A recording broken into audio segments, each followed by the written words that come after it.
conte primeiro para mim, que eu já sei, mas para quem vai ver e ouvir este encontro, há quantos anos você trabalha com casal e família? Aí eu vou ter que mostrar que eu sou idosa.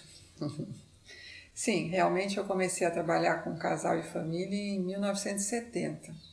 E eu comecei trabalhando, atendendo em inglês, imagine. Hoje eu nem sei como é que eu tive coragem de fazer isso. Mas atendi, né? Quando eu estudei fora. Então, na realidade, eu comecei a trabalhar, a atender primeiro casal e família e depois individual, por causa do percurso, né? do meu curso lá fora. E, naturalmente, a gente atendia numa linha sistêmica, né? Mas os primeiros sistêmicos, eles eram psicanalistas, né? E eu fiquei fascinada. Eu sempre quis trabalhar com família, sabe? Casal e família. Eu acho que isso tem a ver, talvez tenha a ver, porque eu venho de uma família extensa. Minha família do lado materno era muito grande, né? Minha bisavó teve 13 filhos. E eles, os cônjuges, filhos, netos, bisnetos, eu convivi toda a minha infância e adolescência com muita gente em volta de mim. Então, o funcionamento da família, ficava assim observando o funcionamento, como é que esse responde. Depois as fofocas das mulheres da família, sabe? Contando, falando de um, falando de outro. Tudo aquilo me chamava muita atenção. E então, eu queria trabalhar com família, eu não sabia nem como, mas depois eu virei psicóloga, um caminho meio óbvio, na época que eu escolhi profissão, né? Porque nem todas as minhas colegas de escola fizeram faculdade. E eu sempre gostei muito. Então, quando hoje as pessoas me dizem, nossa, mas você lida com casal e família, mas eles brigam tanto, como é que você aguenta tanta briga de casal, né? Você não fica cansada, você não fica aflita? E daí eu acho gozado quando me dizem isso. É claro que eu atendo no consultório, eu não atendo casos graves no consultório, aí seria uma outra situação. Mas eu não fico aflita, sabe? Porque eu acho que sempre tem um jeito da gente ir contornando e conseguir fazer o diálogo. De vez em quando a gente não consegue, mas não é o mais frequente, né? Então, pois é, você me perguntou quanto tempo, faz muito tempo. Então, Sônia, porque você tem uma frase que eu gosto muitíssimo, que precisa ter a ideia, a noção de família no sangue. Né? É o que é verdade. que precisa para ser terapeuta, atender casal e família? O que é necessário para ser um psicanalista de casal e família? Eu falava isso e daí depois eu pensei, o que é isso, né? Ter família no sangue para atender casal e família. Olha, eu acho que o que precisa é acreditar, sabe? É ter fé na família. Você precisa ter fé. Ter fé que você consegue, promovendo o diálogo, a troca, e inclusive que um possa perceber os motivos do outro, por que está se comportando daquele jeito, né? Então, você precisa ter fé que se você consegue promover essa troca, o diálogo, a coisa funciona. Agora, eu acho que se você não acredita nisso, você não acredita na família e no poder da família, eu acho que aí é difícil, né? Você se propor a atender. Porque realmente tem horas complicadas. E sabe o que é muito complicado? É porque você está imersa naquilo. Não é que você está atendendo no divã, o cliente no seu divã, né? Ou mesmo face a face. Não, você está imersa naquela troca emocional. Né? E daí você tem que dar um passo atrás, ver o que está acontecendo e propor alguma coisa. Né? E também ter certas formas, por exemplo, eles estão brigando. Tem certas formas de você desmontar a briga, Sim. Né? Tem certos segredos, viu? A experiência conta muito, mas tem certos segredos para você desmontar um ambiente de família complicado. Porque, Sônia, você faz referência ao individual, mas no atendimento de casal e família, Sônia, o paciente é outro, né? Porque você fala até ali daquela relação e acontece na hora, você está ali, tem que fazer na hora a atuação, a interpretação. Fala disso. Ou a intervenção, né? Eu gosto que o Spivakov fala intervenção em vez de interpretação, porque realmente existe ali o diálogo. Eu não vejo que um terapeuta de família deva ficar quietinho esperando o diálogo terminar até o fim, né? Inclusive, se o diálogo é muito agressivo, não leva a nada. Eu interrompo, mas como é que você vai interromper? É com jeito. Sabe, é gozado, né? Eu estou falando isso aqui para você. Eu acho que a gente, com vivência de família grande, a gente aprende que tem que ter jeito para falar. É isso, tem que ter jeito, sabe? Tem que saber onde entrar, saber intervir. Eu não quero ficar falando isso, porque parece que fica muito difícil atender família e a nossa proposta é que a gente quer justamente incentivar nossas jovens colegas a trabalhar nessa área. Então, eu não quero ficar dizendo que é difícil. Mas esses jeitos a gente aprende na supervisão, a gente aprende estudando e na experiência. E na experiência, e você também foi paciente de terapia familiar, não foi, Sônia? Terapia familiar paciente, não. Não? Não. Mas o que você trabalhou... Eu acho que você tem uma história bonita para contar também, Sônia, porque você vem de um psicodrama, né? Exatamente, isso que eu ia dizer que eu acho que me ajudou muito. Isso, porque eu acho que ficar à vontade naquela, às vezes, tumulto da família, eu acho que vem de eu ter família grande na infância, que marca muito, né? Hoje em dia a família se dispersou, mas naquela época era muita gente. E a outra coisa é eu ter tido experiência de grupo, do psicodrama. Eu acho que a experiência do psicodrama, o psicodrama de base psicanalítica, né, que eu trabalhei muitos anos, ele familiariza você com lidar com a emoção intensa, sabe? Com a intensidade emocional. Você lida, você produz intensidade. Não, eu vi você trabalhando com isso e senti claramente como tem que ser na hora, Sônia. Na hora e lidar com aquelas emoções do grupo, enfim. Eu acho que você tem razão, né? O psicodrama ajudou muito. Eu acho, Sônia, porque eu vi você já em outros grupos trabalhar com desta forma. Eu acho que o psicodrama talvez tenha tirado o medo, um pouco, né, do medo. O medo a gente sempre tem, mas um pouco do medo da intensidade emocional. Isso é verdade. Isso. Eu acho. Em observar você fazer isso, eu sinto. Eu não me assusto. Você não se assusta. Já em situações difíceis, porque a gente sabe que surgem muitas situações difíceis. Verdade, isso é. Sônia, verdade. O que você diria que é o objetivo da terapia com família? Essa pergunta eu acho boa. Porque o objetivo, né, a gente sempre diz, é para lidar com os conflitos que a família traz, né, é para que um consiga ver o outro diferente dele, com outra cabeça, falando outras coisas. Então, esse é o objetivo. Agora, eu acho, e isso junta com o que eu falei então aqui há pouquinho, eu acho que o terapeuta de família deve ter como objetivo, de pano de fundo, objetivo final, fazer eros circular naquele grupo. Circular cada vez mais e melhor. Eu atendo um casal que vem muito magoado um com o outro, muito machucado. Nós vamos conversando, eles vão se entendendo melhor. Depois acontece uma coisa muito engraçada, que é assim, a gente passou a semana bem, mas a gente não conversou nenhum assunto difícil, a gente tem que conversar aqui com você. E daí a coisa vai indo, eu até brinco, eu digo assim, olha, daqui a pouco eu vou alugar a minha sala para vocês, vocês vêm aqui, conversam os assuntos difíceis e vão embora. Vocês me pagam um aluguel e eu não preciso estar aqui. Porque é verdade, aquele ambiente fica um ambiente de conversar, né? E eu acho que isso é fazer eros circular. E, naturalmente, eros precisa circular fora do consultório também, né? Então, a gente vai trabalhando até que isso aconteça.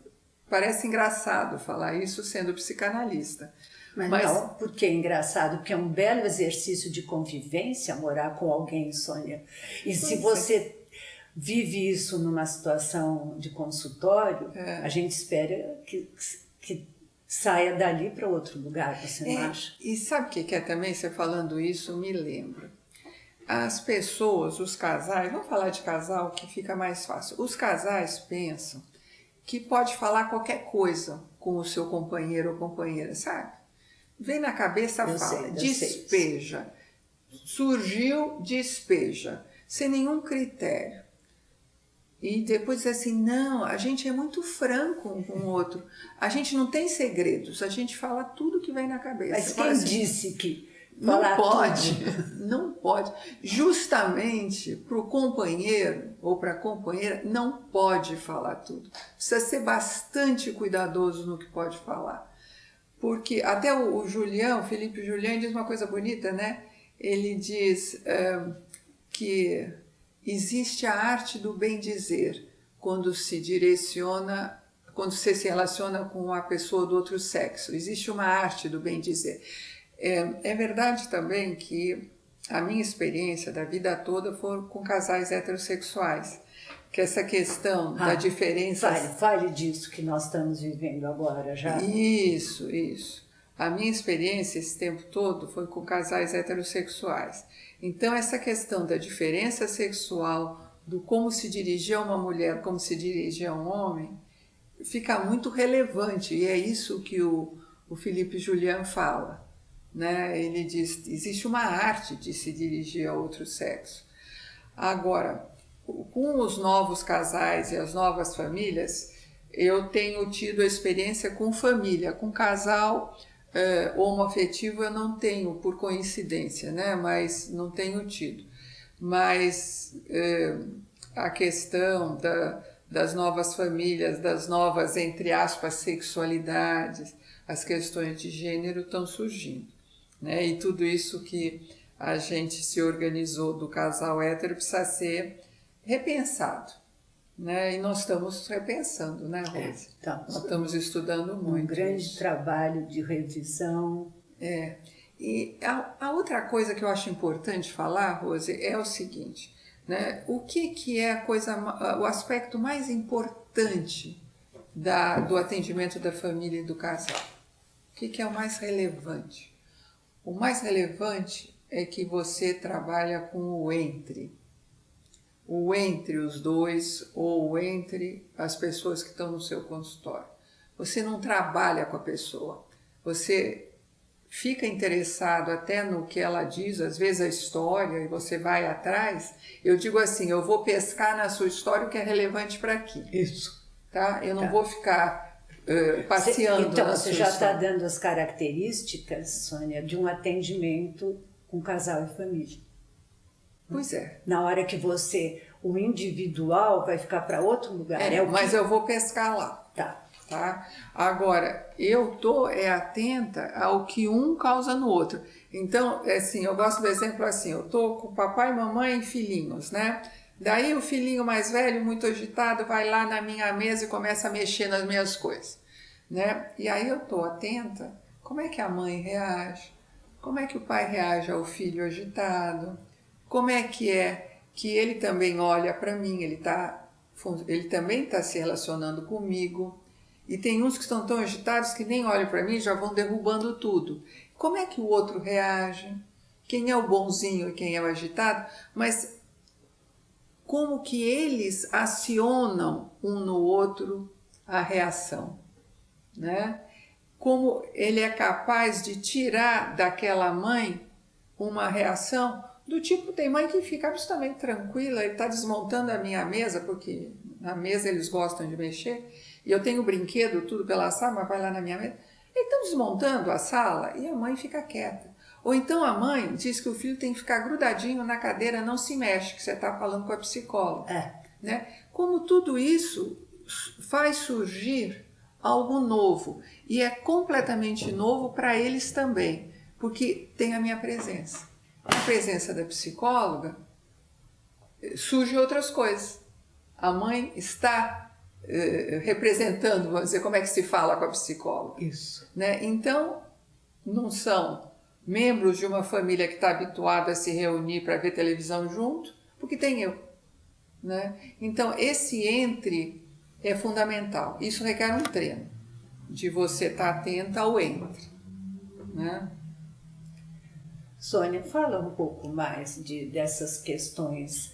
Por exemplo, eu fiquei com muita vontade de te perguntar, Sônia, que casos você acha mais difíceis de atender? Olha, eu aqui vou dizer o que o Spivakov diz. São os casos em que a destrutividade é mais forte do que a vontade de melhorar, de se entender. Existe assim um impulso, porque, claro, eles vêm e vão desabafar na sua frente as raivas, os ressentimentos, às vezes de muitos anos, né?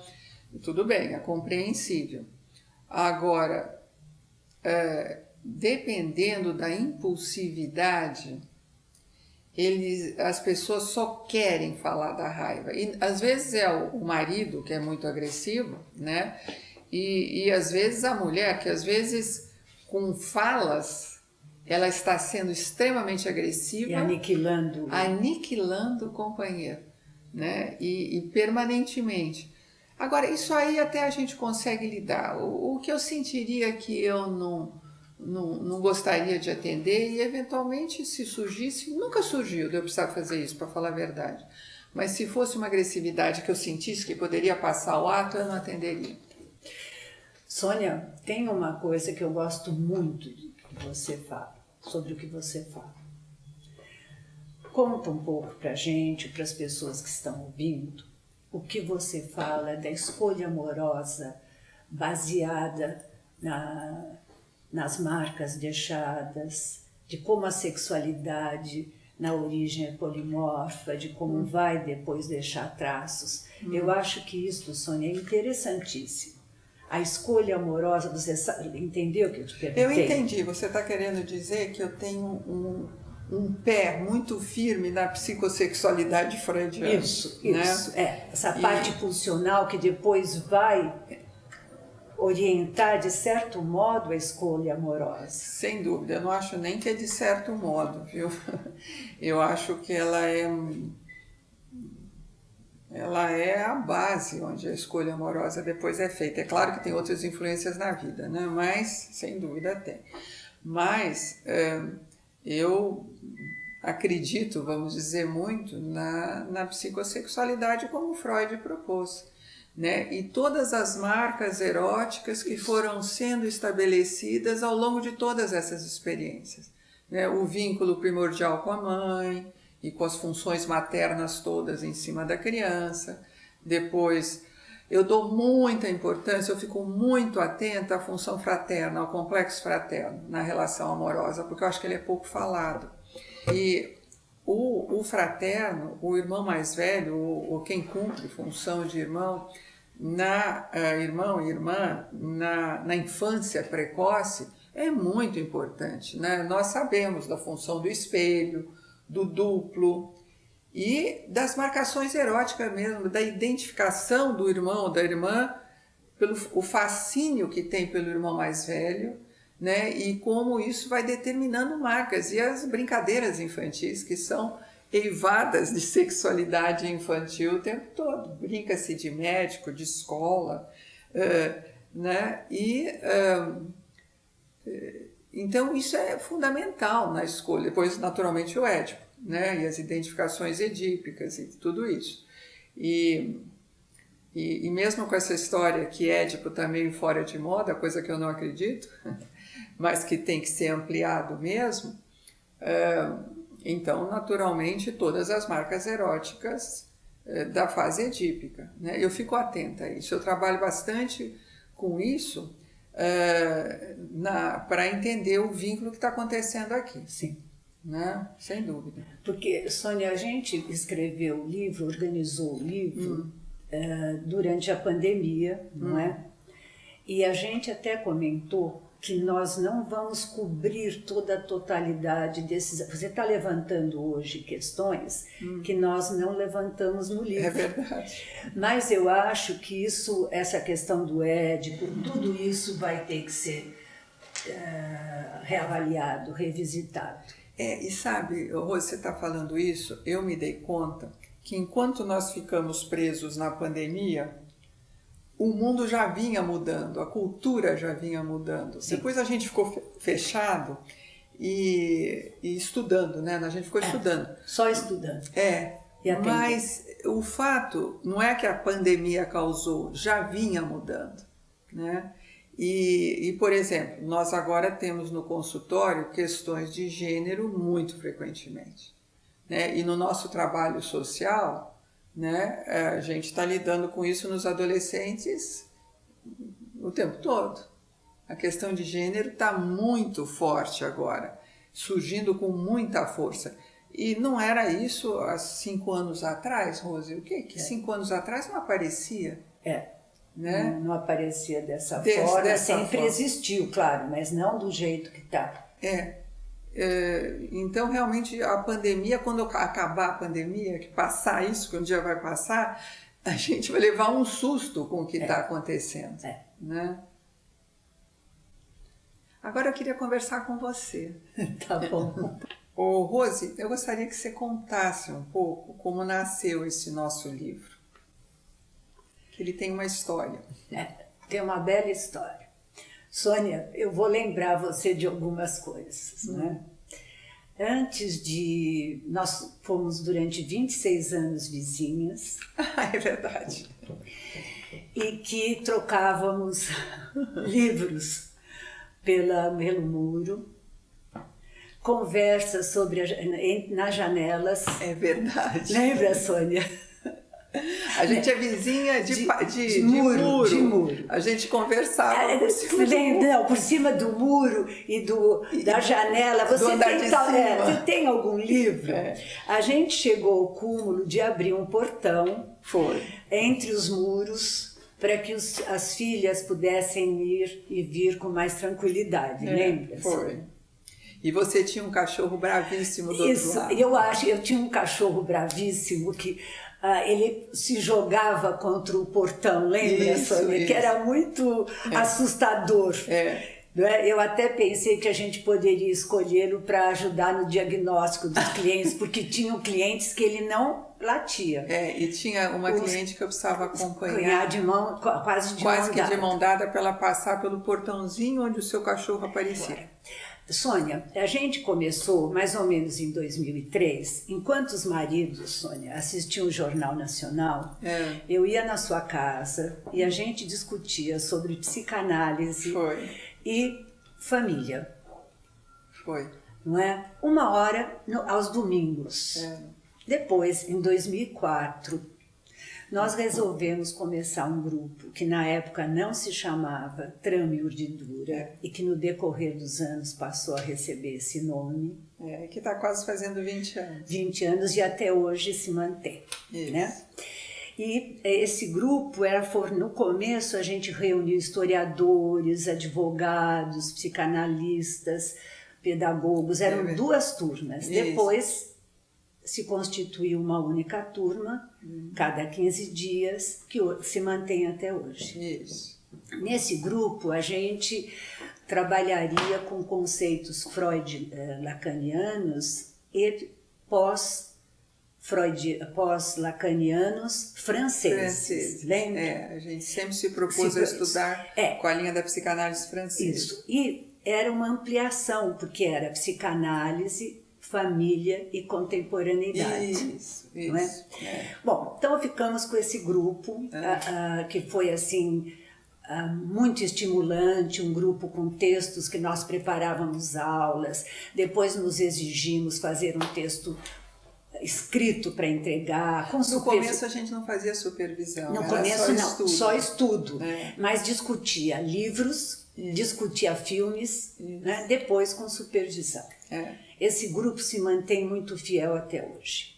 Em 2000, na mesma ocasião, a gente começou a fazer o grupo vincular. né? Que também se mantém até hoje. E que nesse grupo as pessoas são, porque estamos até hoje, muito experientes com psicanálise, casal e família, e mais interessante, com abordagens diferentes. Que isto traz eu acho que isto é maravilhoso para se estudar. E quando chegou, um pouco antes da pandemia, a gente pensou em oferecer para esse grupo a possibilidade de que cada um fizesse um texto, um capítulo de um livro, porque a gente tinha sempre a ideia da transmissão. Você está falando do grupo vincular. Vincular, tá certo. E aí, porque a gente sempre tinha a questão... Porque é o pessoal mais idoso. Mais idoso. E mais experiente. Que eu chamava o grupo de anciãos. Mais idoso, mais experiente, também de linhas diferentes, isso, que para nós... A gente sempre considerou um ponto importante. E a gente combinou de fazer, nós duas coordenaríamos. Aliás, você tinha vontade até, a ideia vem mais com você, porque você queria fazer um trabalho na PUC, acho que de pós-doc, não lembro direito, não é isso, Sônia? Isso. E aí se transformou nisso. E seria um curso livrado. A gente punha esse nome de curso livrado. Então, tivemos uma experiência, Sônia, maravilhosa, que eu acho, de entrevistar cada elemento do grupo. E todos manifestaram muito interesse. Lembra, Sônia? Reviveram as famílias de origem, isso, a formação. Então, foi muita emoção e muito afeto. Quando nós resolvemos começar a fazer o livro, os meninos, os homens não quiseram. E só ficaram as mulheres, e este livro que nós vamos lançar é uma produção só de mulheres. Isso, não verdade. Aí foi assim que saiu a vontade de escrever, enfim, esse livro. E nós sempre tivemos, Sônia, o grande desejo de transmitir. Eu acho isso uma coisa muito importante, sabe? O transmitir aquilo que a gente conseguiu durante os anos. Eu não comecei tão cedo como você, depois eu vou falar um pouco disso, se você achar interessante. Eu comecei mais tarde com família, mas eu sou professora de origem. E para mim, transmissão é algo muito importante. Claro. O Piaget tem uma frase lindíssima, que é que se o professor não conseguir introduzir o que ele aprendeu, transformar de modo a passar para o aluno de uma maneira original, ele terá muita dificuldade de ensinar. Então, transmitir envolve criação, invenção, envolve uma reorganização e uma singularidade. Se falamos disso, estamos remetendo à questão do desejo, que não é transmissível e indizível, cada um terá que ver o seu. Então, a gente ficou com muita vontade de fazer isso. Aliás, nós estamos sempre querendo transmitir. E, inclusive, Rose, lembrando que a gente no grupo vincular, a gente pensou que faríamos um grupo de formação. Sim. Que por várias razões não foi possível até hoje. Por isso que o livro a gente chama de curso livrado. Isso. Porque seria como, já que não saiu o curso, vai sair o livro. Vai sair o livro. Claro, que quando a gente fez, Sônia, a gente pensou em ser um livro introdutório. Tentou. A gente tentou. Os que lerão nos dirão isso. Porque eu acho sempre que a psicanálise é muito complexa. Nós não podemos reduzir a complexidade da psicanálise. A gente pode correr o risco de fazer alguma coisa errada ou não ser preciso nos conceitos. Eu acho isso importante falar, que o livro, a gente pediu para cada autora Olha, escreva o que você gostaria de passar para jovens colegas, Isso. também, rapazes, que queiram trabalhar com família e casal, né? Então, vamos fazer um livro para principiantes. O nome do livro é Psicanálise de Casal e Família, uma introdução. Isso. Agora, eu acho importante enfatizar, Rose, que quando a gente diz para cada autor, olha, escreve o que você acha mais importante na sua experiência de psicanalista de casal e família, transmitir. Então, cada autora escreveu o que acha mais importante. E aí vieram aspectos nodais da teoria. Claro.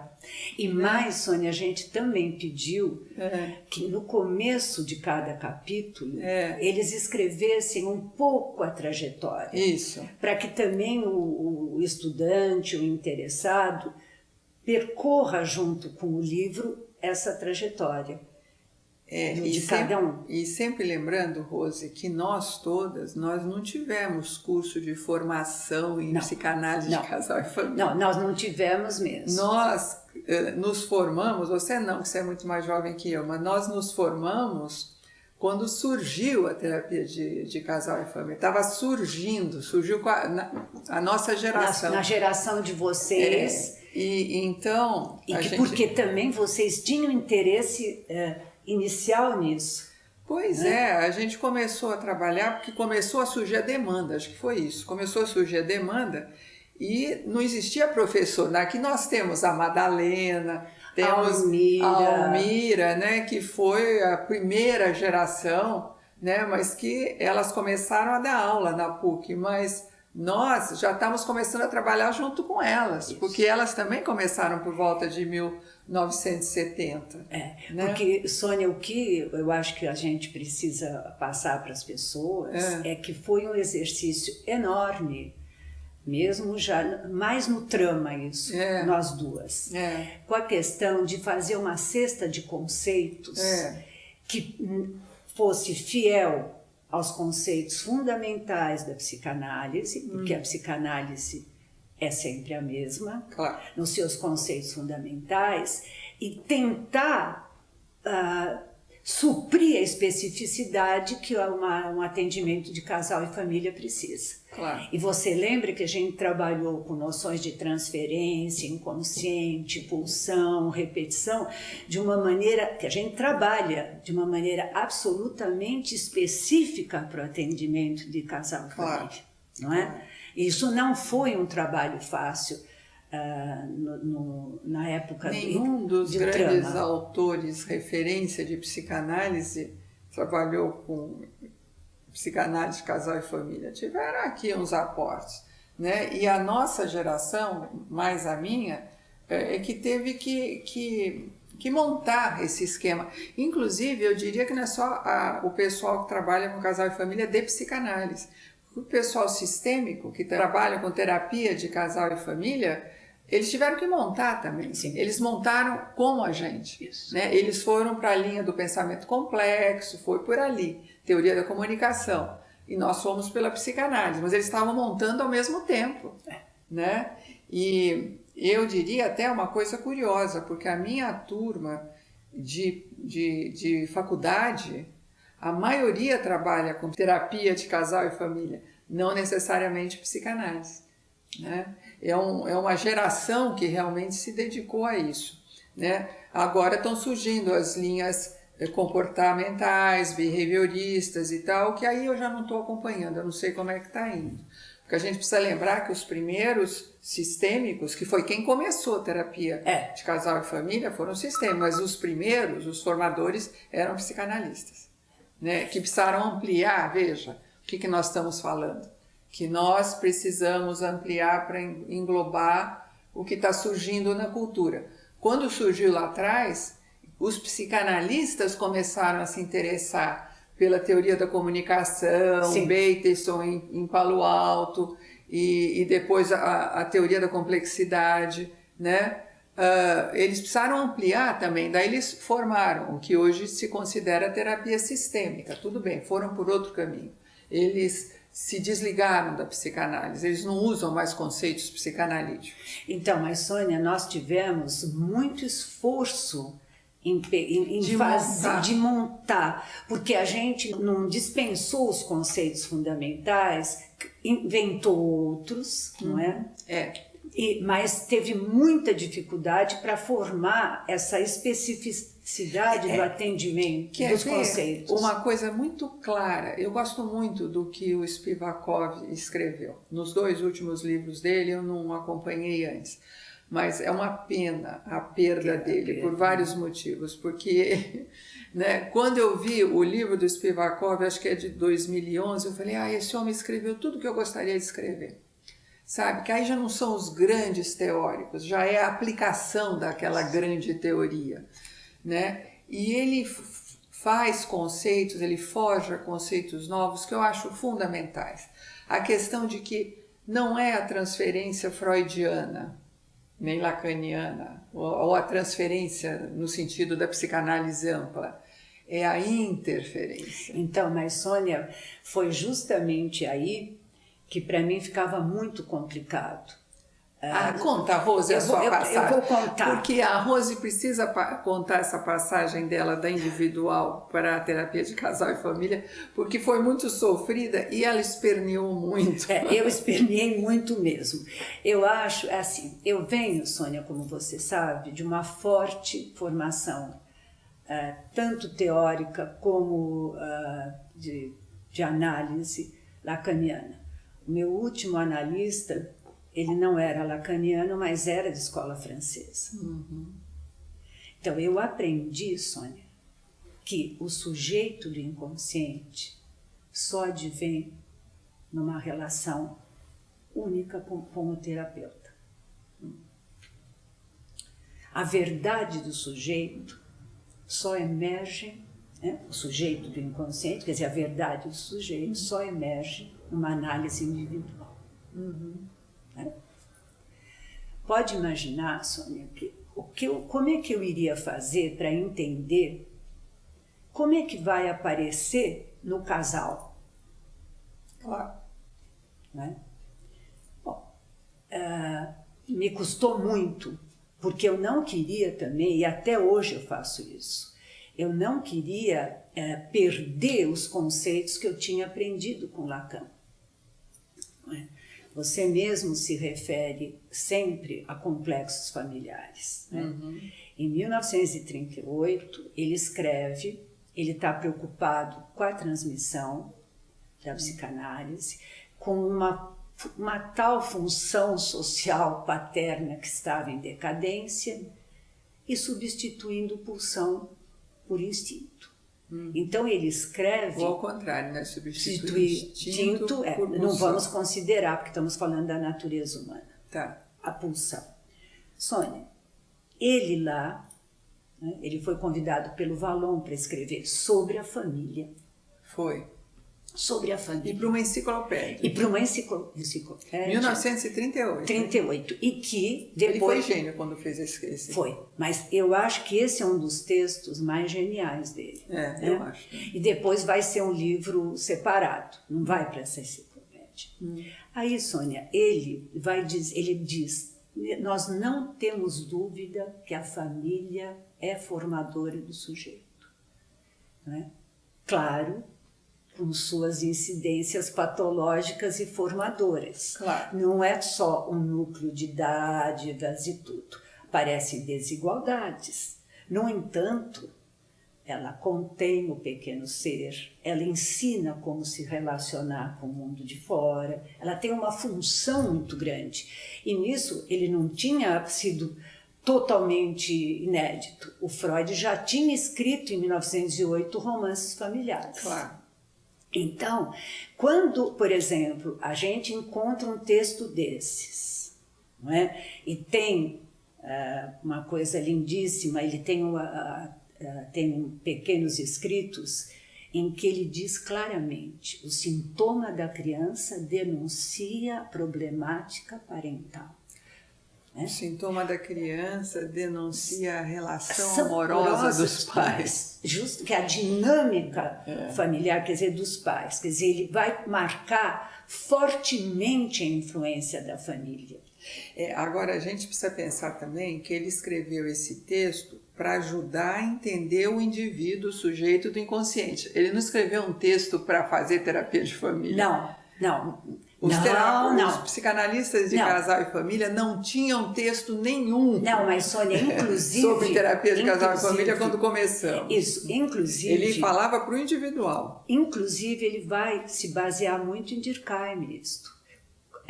Toda essa fase. Verdade. Porque quando ele vai estudar Lévi-Strauss, ele vai alterar algumas coisas. Isso, tá certo. Quer dizer, não é uma coisa banal a importância que ele dá para a família. Claro, na época, 1938, ele vai seguir o Durkheim. Eu até diria, não sei se seria aceito, mas eu diria que o terapeuta de família original foi Lacan. Pode parecer um absurdo isso, né? Porque depois ele chega, vai para os matemas, todas aquelas complicações que eu também não entendo. Então, já a coisa sai daí. Mas ele fala do mito individual do neurótico. Mas justamente, o que é isso se não terapia de família? Então, mas se você pegar, por exemplo, o texto do mito individual do neurótico, ele pega a história do homem dos ratos, ele pega a história do Goethe, como o Goethe fez as aproximações com as suas mulheres, enfim. Então, Sônia, para mim foi muito difícil, porque eu queria ser rigorosa na minha formação, eu tinha uma questão de lealdade. A filiação, para mim, é algo muito importante. Eu tenho lido muitas outras coisas, isso não significa que eu não critique coisas do Lacan. Claro. Agora, Sônia, eu fui professora primária. Enquanto professora primária, você atende pais e famílias. Eu trabalhei, me lembro que a primeira vez que eu fiz uma palestra sobre família, foi numa igreja, eu me lembro até hoje com a roupa que eu estava, eu era recém-casada, deve ter sido em 76, e que era para convocar esses pais na importância da educação dos filhos. E depois, a própria clínica, Sônia, quem atende criança, trabalhei em escola, quem atende em consultório, você recebe paz. Então não tem como não trabalhar. Tem uma história, eu não vou dizer o nome da pessoa, mas muito divertida, Sônia, que diz que trabalhava na 9 de julho e que um dia a criança se pendurou na grade, bem no alto. E o pai ou a mãe que estava ali viu e tocou para a analista, e a analista disse: eu não atendo pais. Ai, que horror. Então, é verdade, mas fica meio como anedota, não é? Bom, então eu acho que tem eu acho que é isso, não sei se você quer me perguntar mais alguma coisa, a trajetória foi isso. Não, olha, sabe, Rose, tem uma coisa que eu estou me dando conta agora, mas veja, o seu esperneio para passar a atender casal e família, você continua atendendo seus casos individuais, como eu continuo, né? Mas o seu esperneio está exatamente na questão de passar. Porque tinha uma coisa muito curiosa, a Rose começou a atender família, e daí de vez em quando ela pediu uma sessão individual. E eu pensava assim, para a família, ou para o casal. Então agora vem só o marido da próxima vez. Né? Você faz muito isso. Eu faço. E eu pensava assim, lá está a Rose brigando com o atendimento de casal e família, né? Mas tudo bem, é o jeito dela e ela vai construir isso desse jeito, porque nós todas construímos, Rose. Isso, é a singularidade, o estilo particular. Rose, nós não tínhamos a formação, cada uma foi construindo do seu jeito, com a sua história, com a nossa história, que é sempre presente, né? E com o que a gente foi montando. Nenhum mestre me disse como é que atende um casal. Sônia, faça assim ou faça assado. Nenhum. Eu tive que montar, né? Agora, agora pensando a sua briga entre agora eu atendo o casal ou agora eu separo, mando esperar na sala de espera, enfim, esse estilo seu, tem a ver com a questão de você passar mesmo com essa constituição do sujeito que surge o desejo, né, o sujeito inconsciente, A verdade. Essa palavra é importante. Que a verdade do sujeito está na relação analítica com o seu individual. Nariz. Bom, eu já não acho que a verdade existe, mas enfim, a verdade, a verdade do inconsciente do dele, desejo da pessoa. dele, do desejo dele. Não a verdade. Que o desejo dele vai surgir ali, o desejo real dele, né? O desejo real é complicado em Lacan, mas enfim, o desejo. E aí, e justamente eu estou mais interessada, vai ter que surgir a verdade do desejo, porque senão não há vínculo também. Então, mas porque é isso, o vínculo tem que se sustentar no tempo. Mas é isso. Então, eu vou primeiro falar do vínculo. Porque quando eu ficava preocupada sobre a verdade do inconsciente, eu me dei conta que não era o objetivo da análise com casais. Ah, pronto. O objetivo da análise com casal, na minha leitura, é o vínculo. É esse entre que você falou. Então, Sônia, quando eu percebi que o objeto de atenção minha não era a verdade do sujeito, mas a verdade eventualmente do casal, realmente o laço, o vínculo, eu me apaziguei com isso. Bom, é verdade, você não tem esperneado mais. Eu não tenho esperneado, mas, por exemplo, isso não significa, né, você sabe, eu não atendo muito tempo casal. Tá. Eu marco um número de sessões. Outra coisa, se são casamentos, vários casamentos, Sônia, ou assim, vários casamentos, pessoas que têm várias experiências de casamento, eu não acho que o novo casamento, o casamento atual, tem que ouvir toda a história. Não. Então, eu ainda chamo. E o que é? Eu fico preocupada, Sônia, com o efeito que acontece. E o efeito é bom, mas eu não aconselho para principiantes isso, porque você precisa separar bem as histórias, saber como vai introduzir, tem a questão do sigilo, mas isso não é para quem começa. Vamos dizer, eu não tenho... eu comecei a estudar em 2004 casais, mas eu tenho 43 anos de formado, ou 44. Aí que tá. Entende? Eu não posso, totalmente diferente. Agora, você sabe que você me fez pensar uma coisa que eu acho bem importante. Veja, porque a gente está pondo muito claro aqui, nós não tivemos mestres que nos ensinassem, né? Se você acredita, como eu acredito, na psicossexualidade freudiana, e eu dou muita importância à sexualidade na constituição do sujeito, né? E nesse sentido, se me perguntarem o que você é, eu sou freudiano. Sim. Então, se você acredita naquilo, e se você acredita que as marcas eróticas originais, Freud diz, o encontro amoroso é um reencontro. Isso que eu queria pro bem e pro mal. Isso, que eu acho linda essa ideia do reencontro. Então, nesse sentido, eu sou muito romântica com o conjugal, sabe? Porque realmente é um reencontro, e é um reencontro erótico, basicamente erótico, né? E com tudo o que significa a pulsão de vida e de morte entrelaçadinhas, amor-ódio, sempre, né? E processo primário, porque o que vem para a relação amorosa adulta não é o ser humano adulto a com a cabeça funcionando, o seu simbólico todo arrumadinho, não. Polimorfa, perversa. O estado de apaixonamento é o carregamento de tudo aquilo no presente. Depois tem uma superfície assim do iceberg, que é a parte simbolizada, que tem aí uma ideia de onde eu vim, a minha família de origem, como é que foi a relação dos meus pais entre si. Tudo bonito então, aí.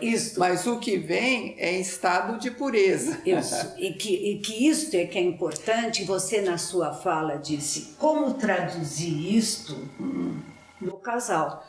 No casal. Porque para poder fazer circular senão a destruição Senão a destruição toma conta. Toma conta. É isso que precisa acreditar. Você precisa poder acreditar que Eros pode ganhar a batalha no casal, porque se não ganhar, acabou. Sim. Não tem mais casamento. Até tem gente que fica junto, até a morte, né? Mas se marcando. Mas aí... Agora, tem uma coisa que eu acho bem importante, que é o seguinte. Você pensa, bom, a parte antiga, polimorfa, perversa, amor-ódio junto, e as marcações eróticas afetivas de fato, que faz procurar, isso Spivakov fala muito lindo, essa ilusão de plenitude na vida amorosa adulta, não vai ter plenitude a não ser pontual. Porém, você tem que manter essa ilusão. E por isso que eu digo que tem que manter Eros funcionando na relação. Porque se você não mantiver a ilusão das experiências eróticas primitivas, eu não tenho medo de usar a palavra erótica aqui, porque as pessoas ficam falando de coisas... Gente, o que o lembra, Freud... o erotismo do Bataille é muito diferente de qualquer outra coisa. Freud falou de Eros, falou do erótico, ele não ficou usando meias palavras, ele falou de sexualidade, né? Libido. Olha, a ilusão do erotismo primitivo precisa ser suficientemente mantido na relação adulta, porque é isso que dá sustentação e permanência, é isso que deu origem, o reencontro dessas ilusões, e que dá sustentação para o vínculo, né? Eu estou casada há 7 anos, né? Os casais dizem, acabou, não tem mais graça. Aí eu digo, não, você se conhece há quantos anos? Uns 12, estamos casados há 7. Eu falei, tem um pote de ressentimento, de mágoa, de desencontro de 14 anos. Vamos ver se a gente esvaziar o pote, o que surge. Sabe por quê, Rose? Porque eu creio que se houve o estado de apaixonamento lá atrás, do encantamento, ele ressurge aqui. Sim. E eu sei que ressurge. Isso. E se não teve... Se não teve, não vai surgir. Então, mas aí existe uma possibilidade que cada encontro pode, né? A gente vê isso, cada encontro pode fazer novas coisas, cada relacionamento. De repente, pega um aspecto, né, Sônia? Olha, Rose, eu não sei, na minha experiência eu diria que o que faz o encantamento é a mesma coisa. Sim. Você sabe, é uma coisa engraçada, né? Porque Freud diz, por que o viciado vai sempre para a mesma droga e o ser humano fica querendo variar, né? Se vem tudo lá de trás. Eu aí ouso discordar de Freud, sabe? Sim. Eu acho que procura-se sempre as mesmas ilusões. Em pessoas diferentes e, claro, com roupagens diferentes. Isso. Roupagens. Isso, mas a busca é a mesma. Então, porque eu acho, né, Sônia, que lança o sujeito no desamparo fundamental dele, claro, né? Claro. E lembra que Freud falou em Instinto e Suas Vicissitudes que o objeto é circunstancial, a força, a pressão é que é a mesma. É a mesma. Eu acho que maravilhoso. Essa frase é muito importante. Porque, Sônia, não é, a gente teria que também falar um pouquinho de como viver. Ai, fala isso, você fala tão bem. Eu gosto de vou falar com metáforas, né? Esta questão de como viver, como conviver com, eu falo, um mínimo de rivalidade ou conflito, enfim, viver de uma maneira harmoniosa, lidando com as diferenças, né, Sônia? Porque, pensa, tem o outro, características diferentes, famílias de origem diferentes, experiências diferentes. Como é que você vai? Não pode imaginar, tem toda a questão da alteridade. Você não vai esperar que vai encontrar alguém nem igualzinho a você ou que complemente. Aliás, essa questão de complementar, a questão da felicidade plena e total e absoluta, do que se espera de uma relação amorosa, tudo precisa ser pensado, né? Eu acho que a análise, eu sempre gosto, eu falo assim, agora hoje nós vamos falar o que é o amor, né? A verdadeira história do Chapeuzinho Vermelho, eu falo. Porque aquela ideia da completude, né? A gente só teve na barriga da mãe e se teve, porque a busca disso, né? Porque o casamento fica muito pesado por essas expectativas de dar certo. Olha, Rosa, eu vou interromper só um parentezinho pequeno, mas tem que prover um pouco dessa ilusão. Claro, senão não se sustenta. Não, Sônia, isso eu não tenho dúvida. Tem que saber mas, Sônia, prover. Mas é por isso que eu vou contar da metáfora. Né? Eu vou contar rapidinho uma que é do Rubem Alves, que eu gosto muito, é que o casamento tem que ser como um frescobol.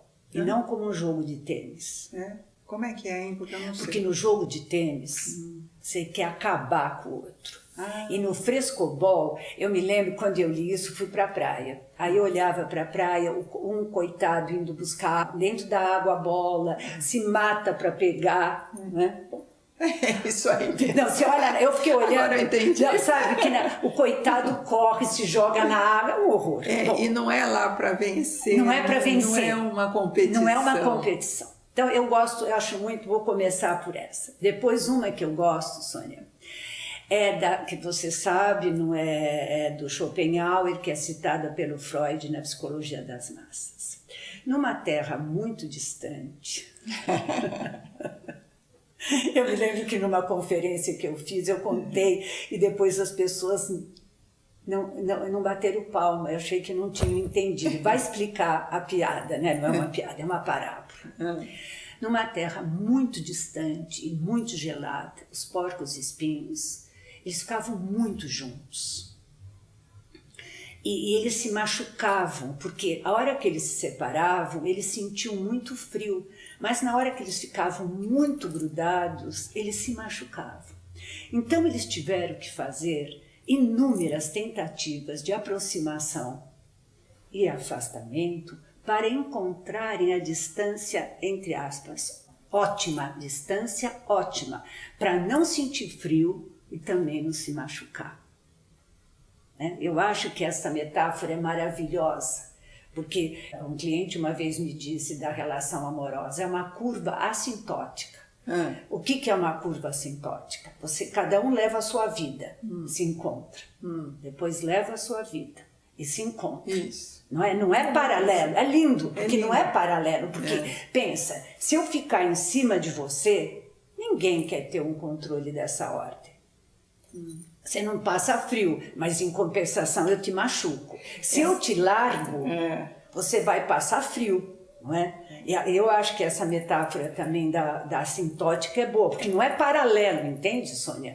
Você fala uma coisa, você está me ensinando isso agora, hein? Não, Mas esses encontros assim, quer dizer, vão vivendo a vida e se encontram. Nesse encontro precisa ser provido um pouco da ilusão.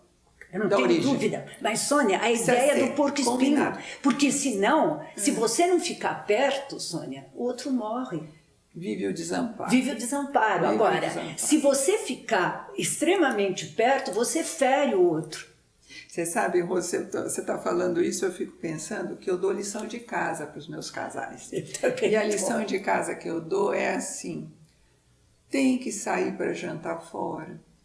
Tem que ter alguém para deixar as crianças em segurança, mamãe, vovó, titia, babá, o que seja. Tem que poder viajar junto. Eu acho. Então, sabe, eu vou cobrando, e a gente está trabalhando no consultório, mas eu vou cobrando, e aliás eu digo, procurem namorar lá fora, o que der. Aqui vocês tragam os problemas, a roupa suja para lavar aqui. Eu também falo isso. E, Sônia, eu vejo casais, às vezes, 12 anos, nunca saíram sozinhos. Mas por quê? Não tem com quem olha, a gente sempre priorizou ganhar muito dinheiro para comprar casa, depois cuidar das crianças. E a pele? Eu falo que precisa fazer pele, precisa você estar bonita, para ele dizer para você, nossa, como você está bonita hoje. Não é? E tomar um vinho, uma coisa assim. É impressionante, Sônia, como os casais vão se deixando. Bom, aqui a gente volta, Sônia, naquilo que a gente já trabalhou muito com, a gente estuda muito isso. a conjugalidade. Não trabalha a conjugalidade, só trabalha a parentalidade e pronto. O meu livro da tese é sobre isso, né, Rose? Quer dizer, a parentalidade destrói a conjugalidade. A conjugalidade que não pode ser esquecida. Então no fim acaba chamando de pai e mãe um companheiro. Isso que eu acho horrível, pai e mãe. Eu queria falar mais uma metáfora. Que antes da metáfora eu estou fazendo por associação livre e me veio uma coisa que você falou do Julião, não é? Lembra, nós fomos para um congresso em Minas e ele disse que o casal deveria sentar na beirada da cama e conversar. Não era sobre as rotinas do dia, não era sobre compras de supermercado, mas sobre sonhos. Então, se você não partilha com seu companheiro sonhos, né?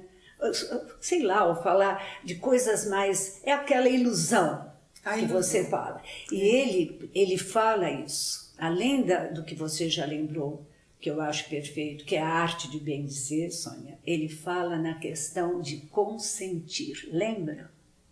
É verdade. De que você precisa consentir. Então, a gente faz um jogo de palavras, né? Consentir que o outro participe. Sentir também. Junto, né? Sentir junto, não é? E falta uma metáfora. É a metáfora, e aí eu termino com as sugestões de...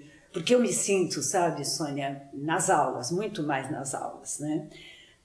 Assim, de dar dicas, realmente. A gente se sente.